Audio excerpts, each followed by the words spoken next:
Hi and welcome to my book review of the Black Library, Knights of the Imperium by Graham Mcneill.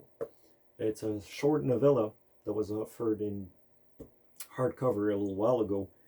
You cannot find it anymore in stores, so just a quick warning, you'll need to shop on eBay or maybe Facebook on some forums to find them.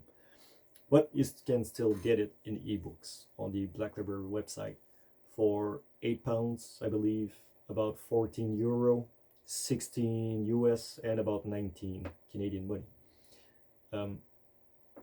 So why am I doing a review of the Knights of Imperium?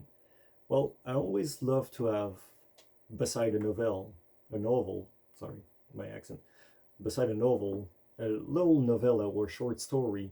So once in a while when I don't want to read a full chapter, I got a little something to decide to read. And this one was really a random find for me. I downloaded the game Freeblade on my phone. It's a rail shooter that is on iOS and Android. And when you're playing it, at the end, they show you the book. And it's the cover that I use for this video. It says Freeblade, Knights of the Imperium. And you see that Imperium Knight in green bend over. That is completely different from the cover of the book itself. It's the same story. So don't get confused. If you go on Black Library website and you see the other design, it's exactly the same book.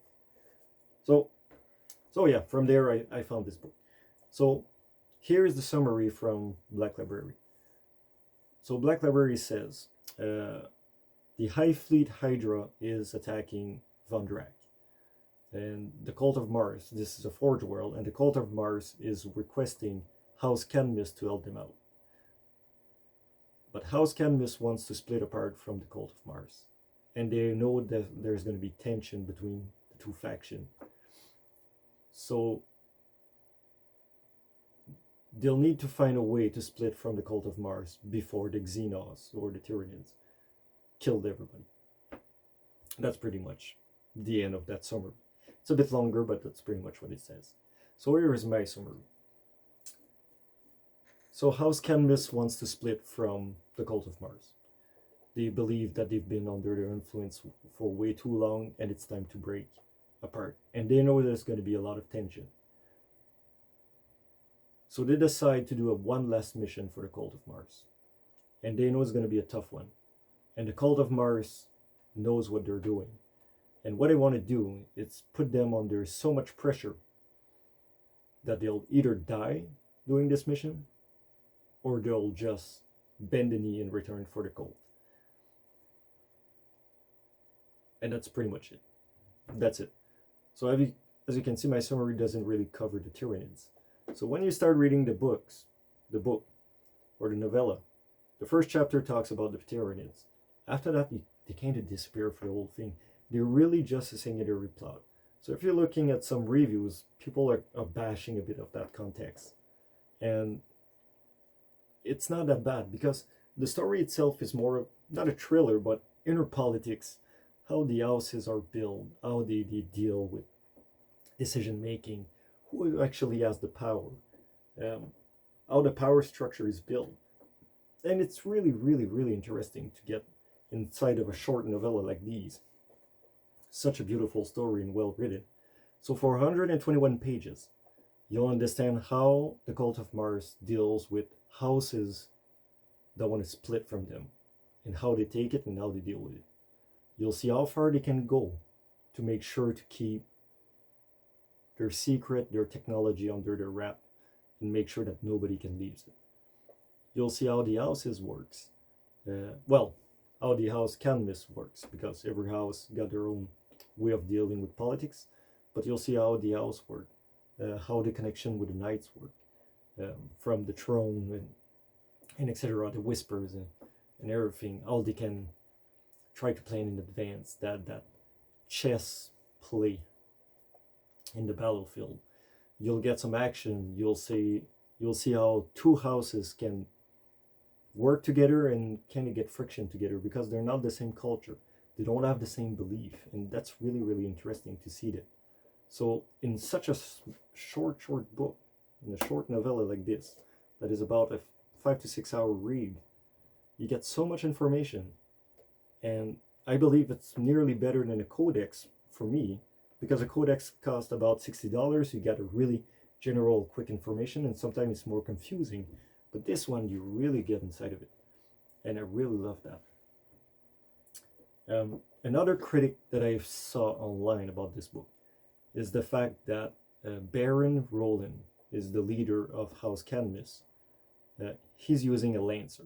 It's an older knight version, and he's using a different weapon. In the book, they just say it's a relic weapon. That's why he's not using the proper weapon for his knight. And I can see why some people are getting pissed if you're reading the codex, or you're playing on the tabletop, or you're looking at Forge World.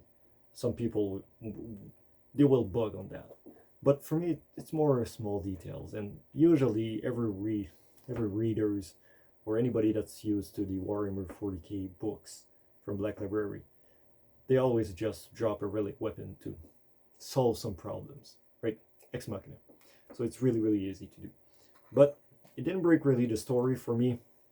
They could have just removed that information and it wouldn't have changed much. Every time they talk about that, they'll say, oh, well, Roland has a little hedge over the others. But you could have just said he has more skill than the others, and that would do the same thing. So, yeah, it's not the end of the world. So for me, the critics were a bit too severe for how Graham Mcneill wrote this book.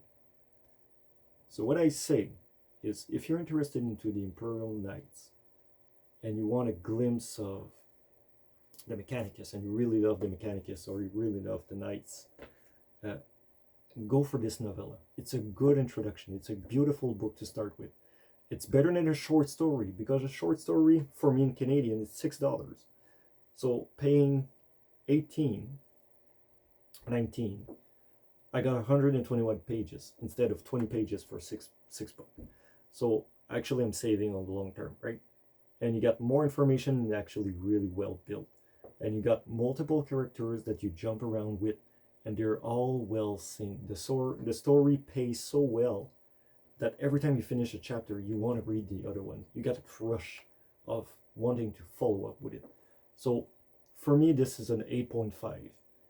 Easy book to read.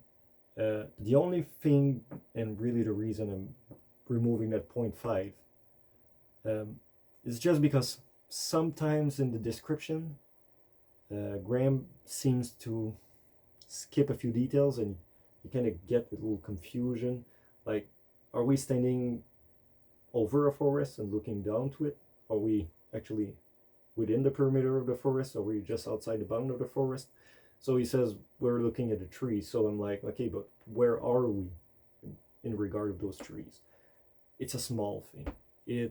For a novella, it's barely nothing, because the heart of the story is the inner politic, and that is well written, and you get the tension of dealing with the cult of Mars and how scary and dangerous they are. It's amazing. And for me, yeah, it's a great book. It's better than a codex, because a codex costs that $60, and then you got a beautiful book if you find a hardcover one, which you can find for about maybe 30, maybe $40 Canadian on eBay. If you're lucky, you can find it on a forum for maybe $10. So maybe 5 US or 10 US dollars. Some guys sell them sometimes really cheap, since it's a small book. But it's a really great book and looks good. So yeah, on this, I hope you guys enjoyed this review. I am taking a bit of time. As you can see, I got a lot of codex that I need to figure out where to put them. I'm doing a big cleanup. So as you can see, everything is packed and everything is getting moved. So I need to find a way to make this make sense.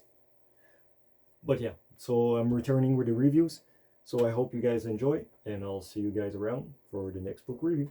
All right, see ya.